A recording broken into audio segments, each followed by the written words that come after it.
had to deal with the stalking and him harassing my friends. And oh my gosh, that is scary. Oh my goodness. I am now happily married and a new mom, but till this day, he continues to attempt to add me on his social. I should have said trigger warning before reading this. Trigger warning, trigger warning. Please, if you have been in any type of domestic abuse or just abuse involving any type of abuse, please, for your, again, like we just said on the previous thing, your mental health and your physical health are very important to us. So if this is going to trigger any sort of thing in you, please just stop this episode and come back to the next episode. Alright, so we're gonna dive in. Hello and welcome to Kitchen Table Advice. My name is Paula and I am the host of this podcast. This podcast is a place where you can ask for any advice you want. It can be relationship, both platonic or romantic, career advice, or life advice. I wanted to create a space where people could ask questions without fear of rejection. I can't guarantee it'll be good advice, but I can guarantee there'll be no shame on my end. Your name will be anonymous and your identity will always be kept a secret. This is not professional advice, and I am not a licensed therapist or psychologist, and you are under no obligation to take this advice. Just think of this as advice you would get from a close friend on a kitchen table. So, let's begin. Alright people, we are back, and we're just going to dive into the first story of the episode. So the title of the first story is, how do I, a 29-year-old woman, stay sane around my new appearance-obsessed coworkers? That does not sound good, but let's just go in. I started a new job as a corporate attorney at a big law firm a few months ago, and for the most part, I really like the people I'm working with and the work I'm doing. I've been struggling recently because the women I work with, all in their mid to late 20s, constantly talk about their weight, appearance, and clothing, and it's really starting to get to me. Background. I struggled with an ED in my teens and early 20s, but I've been doing better in recent years. I've reached a healthy weight, stopped counting calories, started eating more intuitively, and now work out because I enjoy it. And it keeps me healthy, parentheses, not to burn calories. The team of women I work with, however, talk almost constantly about staying thin, trying to avoid food, trying to combat aging, and buying clothes that flatter them. We have a big event coming up, and every day for the past week, there has been a discussion about what dress size everyone is buying. Okay, this is getting ridiculous. Dress size? Maybe style, but dress size? These women all seem hell-bent on telling everyone that they're a size 0 or size 2. And commenting that they cannot eat until the event. Wow. At one lunch yesterday, one woman commented that she's glad she has a 24-inch waist because formal dresses look terrible on bigger girls. This is this woman's opinion, not mine. Just saying.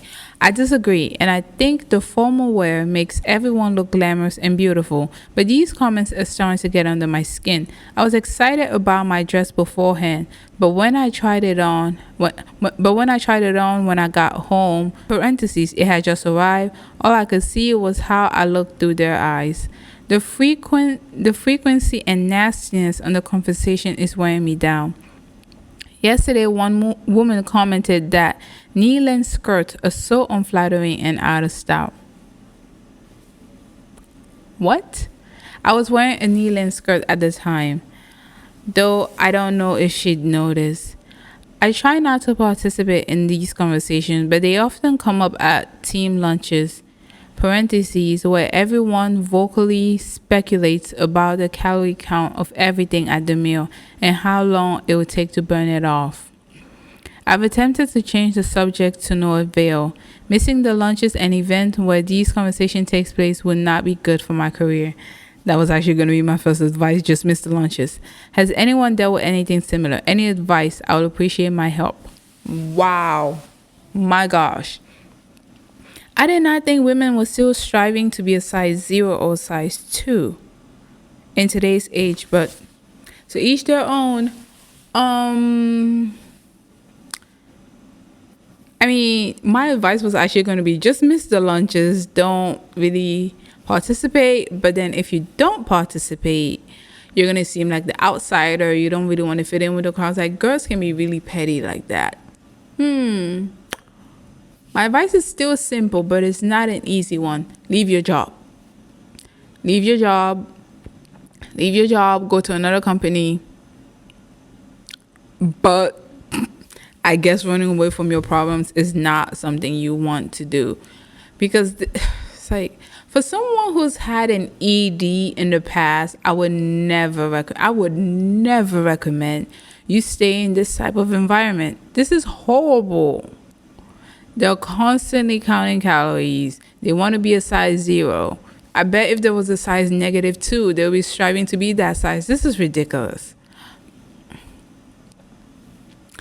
And she's a lawyer. This is at a law firm. It's just like, I've been getting a lot of this lately. Well, I've been hearing stories from people in my life and also the internet. But, the internet's not always true. But it's like, people in these professional fields they're not all, let's just say they're not all that's cooked up to be. They're not. It's like, these are lawyers talking about, I want to be a size 0. It's like, can we actually talk about law stuff? But oh well. Yeah, the advice is just, I mean, I don't see how you can possibly combat this, because this is the atmosphere of the workplace. The atmosphere of the workplace is not in tune with you. And unfortunately, as much as people may say, stay in there, stay in your ground, or just try to ignore it, it does start to wear you down. I think there's a saying that says you are, what is it called? You're a reflection of the 5 people you're around. That is true to a degree, but your environment also affects you tremendously in more ways than none. We may not even think about it. What we see on social media or what we consume affects us without us being conscious of it. So this is going to keep affecting you. This is going to keep putting you in a bad mood, especially since you've already suffered with an ED. You've combated that. You came out on the other end and you're more accepting of how you appear now. Congratulations. I don't want to put, that's amazing that you've really been able to come on the other side. And now you have to be faced with this. It's just like, yeah, I don't think there's any other advice than just go to another place, or be transferred to another division or something. It's just, I cannot see how this is going to be conducive to you. I can't see it at all. They're making these offhanded comments talking about knee skirts. It's just like, oh gosh. The knee skirt length comment doesn't look good, or formal wear doesn't look good on bigger women. It's just a bunch of BS. No, it's not. It's not true at all. It's just so ridiculous and childish. Like, this is high school stuff. This is stuff like kids may talk about, or it's just, really, I thought we were going past this. But oh well, people are still in these days and age where they think this type of outfit doesn't look good on this type of person. But it's like, there's always a way to personalize an outfit to fit yourself. Nothing is set in stone. It's just, it's really unfortunate, but I'm trying to wrap it around my head. But my only advice, if you're in a similar situation, is leave your job. Leave your job. This is how you end up in a depressed environment that you hate. You hate going there. Even just getting out of bed thinking you're going to go to this job is just wearing you down, and you start having stress. And they're already talking about weight. We all know what stress makes the body just hold on to weight. So you start being stressed, and then you're stressed talking to them, and then God forbid you gain 1 pound or half a pound. Ooh, they're gonna start making off-comment remark about you. It's just leave your job. Save yourself the headache and leave your job. To some, this may seem cowardly, as if you're running away, but I see it as you are getting peace of mind. Your peace, your mental health, and your physical health are the most important stuff on this. In this zone, in this space I have created, your mental health and your physical health are the most important. Health is wealth. If this is affecting your emotional health and your mental health, get out. If it's affecting your physical health, get out. This is just one of those stuff I think is starting to affect your health, and you need to run. You need to run. You need to run. You actually need to run. Yeah. I'm sorry. I'm sorry.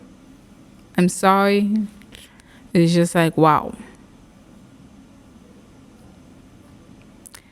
Well, we're starting off with a really inspiring advice for this episode, aren't we? Woo.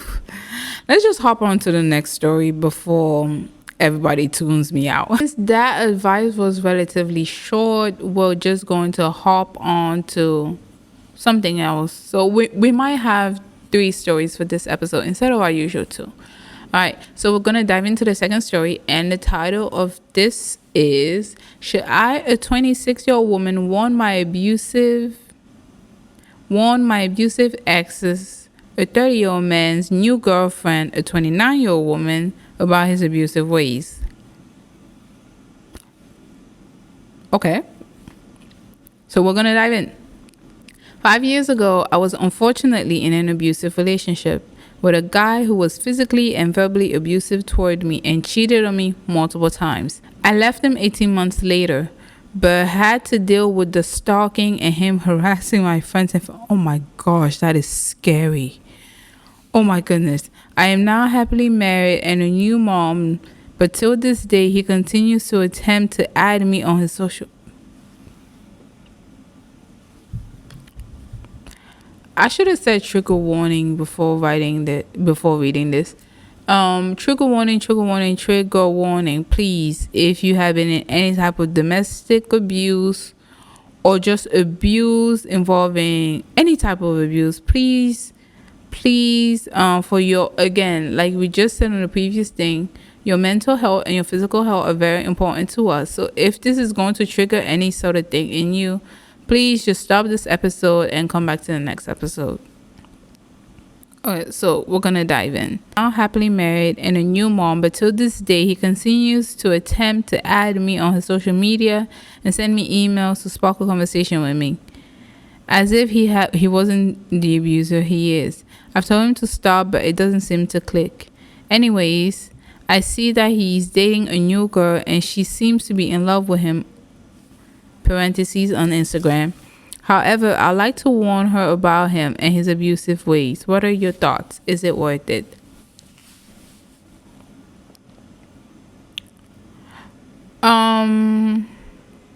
My thoughts are, in the past, I would have said don't do anything, but in this day and age, I would say something. Even if she won't believe you,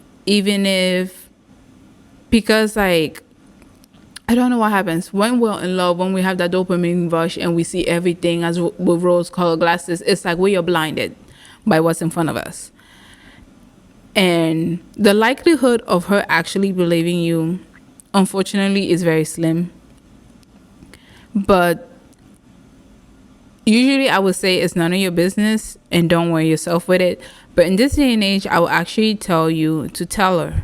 Tell her about his abusive ways. Tell her about his stalkish behavior. Tell her about his threats and everything he has done towards you. And he is probably potentially already bad-mouthed you to her. So she thinks you're this evil person. It's just men do this. But still, tell her about it and tell her once. You don't have to tell her multiple times. Just tell her once.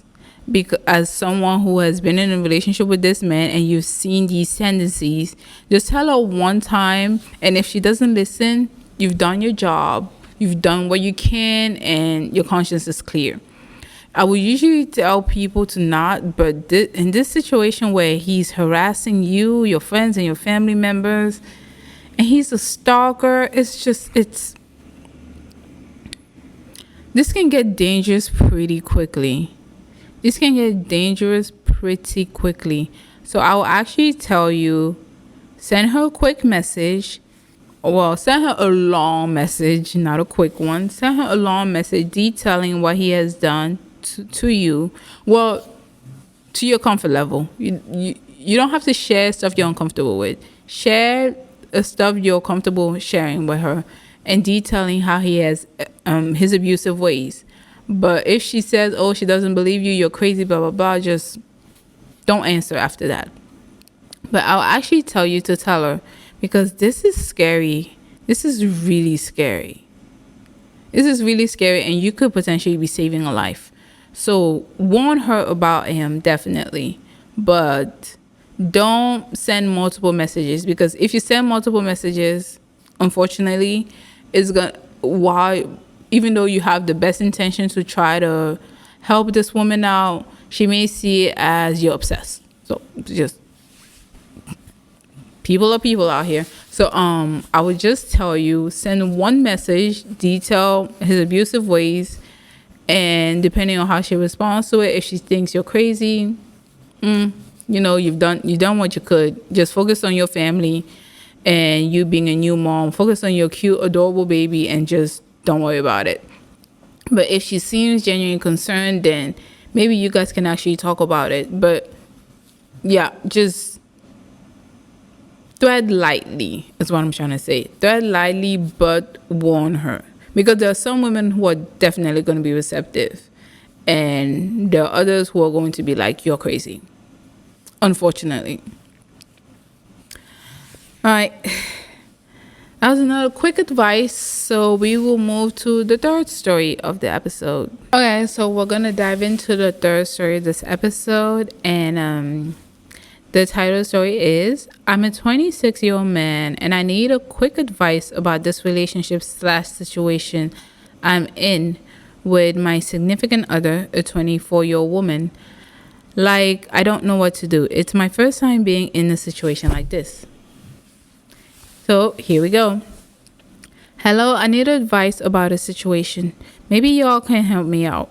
But anyways, I'm dating a girl and she claims she likes me a lot. We do almost everything together.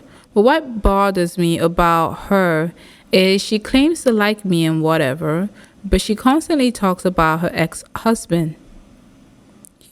She had an ex-husband at 24? Anyway, that's beside the point.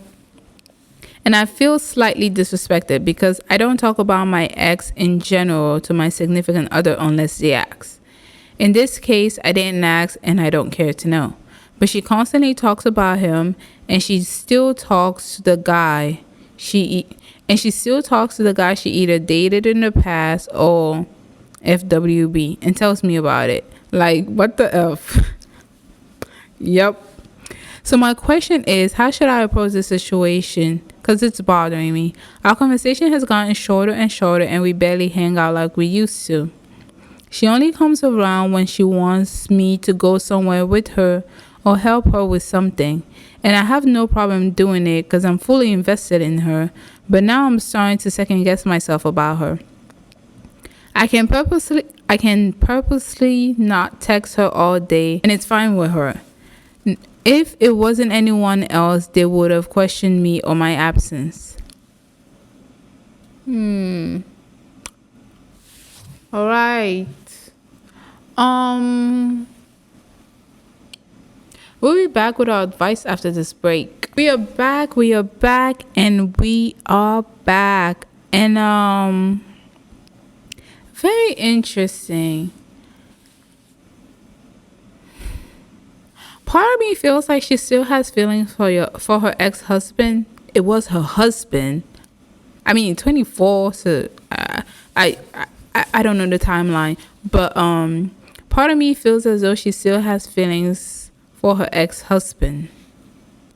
And I definitely understand you not talking about your exes when you're dating someone else. Completely understandable. It's kind of rude. Why would you be talking about your ex if you're dating someone else? I get it. It's weird. It's weird. Because you've also mentioned she talks to her other ex, not just her ex-husband, but like previous exes or FWB's situations. Maybe she's just that type of girl that just does not separate the platonic aspect and the romantic aspect. Because that's some. This is an interesting one. I don't know. I mean, it doesn't seem it's an odd one, because if it was just her ex-husband, I would say she definitely still has feelings for him. However, she also talks to her other exes and FWB's relationships, which are just like, I mean, those are purely just they're casual. I mean, I don't see them as having any substances, but the fact that she's still in contact with them means it's like she doesn't separate her platonic and romantic relationship. For them, they're all one and the same. It seems as though they're one and the same. So it's very interesting. I don't know what to tell you, sir. I don't know. I mean, if you don't like your partner talking about her ex, voice it to her. Tells her it makes you feel uncomfortable. You don't want to hear about some other man she has dated or had encounters with in the past. You don't really care much for it. You want to focus on your relationship and focus on what you guys can do together, or the experiences you can have together, or what you can establish together. You know your relationship more than I do. So just voice it like that. You don't want to bring someone else in your relationship. This relationship is between you and her, not you, her, and her ex. So she should try to leave him or leave them out of it. That's how I would say it. But it seems as though she's the type of girl who does not really separate platonic and romantic relationships. So it's like, she might just be like, oh, we're just friends. You're being overly sensitive.